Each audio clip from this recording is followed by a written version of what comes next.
Good evening, fellow degenerates. Mickey D here for Cold Beer Sports on a very windy evening, Sunday evening in the west of Ireland.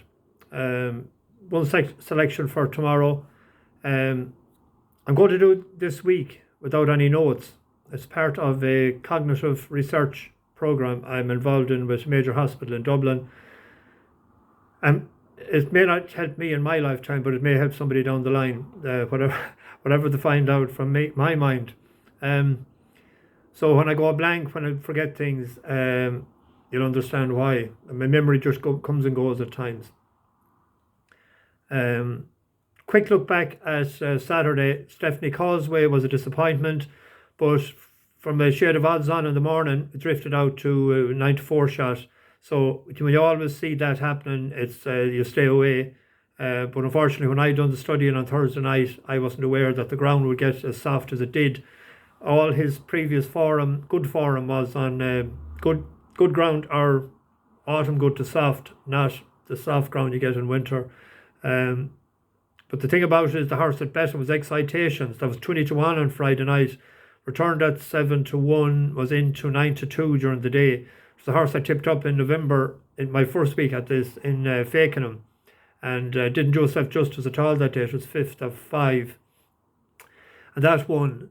So I wasn't singing good vibrations on Saturday night, but I know some people that were. I won't say any more.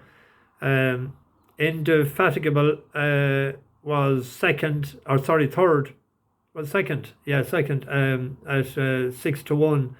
Looked like when it jumped the last in good style that it would win, but it didn't anyway. But it always runs its best in Cheltenham. So that's something to keep in mind when it's running in other tracks like Newbury, as I suggested. That led us on to this morning early. 3 winners out of 4. The Vaz was on it. Glory Vaz won the Vaz for a second time in 3 years. Won it in style.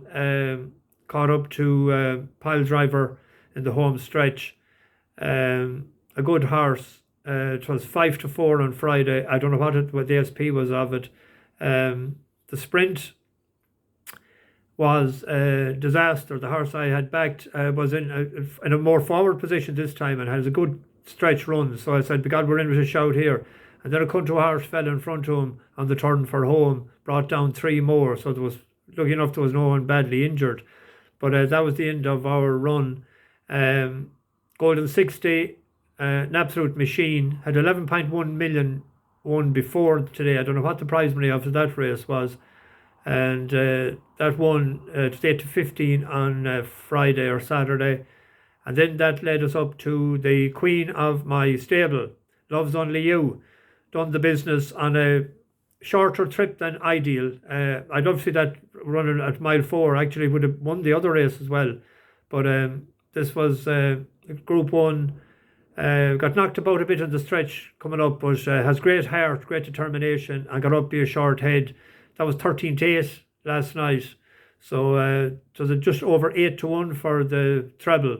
So that was grand. So she's the queen of my stable. So for a €25 free bet on Stevenson's Day, tell me in your opinion, who is the king of my stable? Put it in the comment section below. I'll pick out one and I'll tell you who it is. The winner is on Thursday night. So I'll put on the bet on St. Stevenson's Day for the lucky winner. Who is the king of my stable in your opinion? Loves Only You is the queen. Leading on to tomorrow, one bet. 2 o'clock at Plumpton, an interesting horse, 11-1. Worth a pint each way for Chris Gordon, who always does well at this track. Has 20% strike rate and has 50% strike rate in the first 3. Go whatever. Won this time last year a novice's hurl at the track, the only time it ran at it. It has 3 runs over fences. The first time it wasn't disgraced when it was unplaced to a good horse called The Machine, which was rated 125. It's back to 115 tomorrow. It was pulled up or unplaced. Pulled up the last day in Lingfield, but has first time cheek pieces tomorrow. As I said, Gordon does well at the track. There's 10 horses in the race. It's about a 9-2 the field. Or 4-1 the field. But I expected to, with first time cheek pieces back at Plumpton. He does well at the track. It takes a lot to white boxes.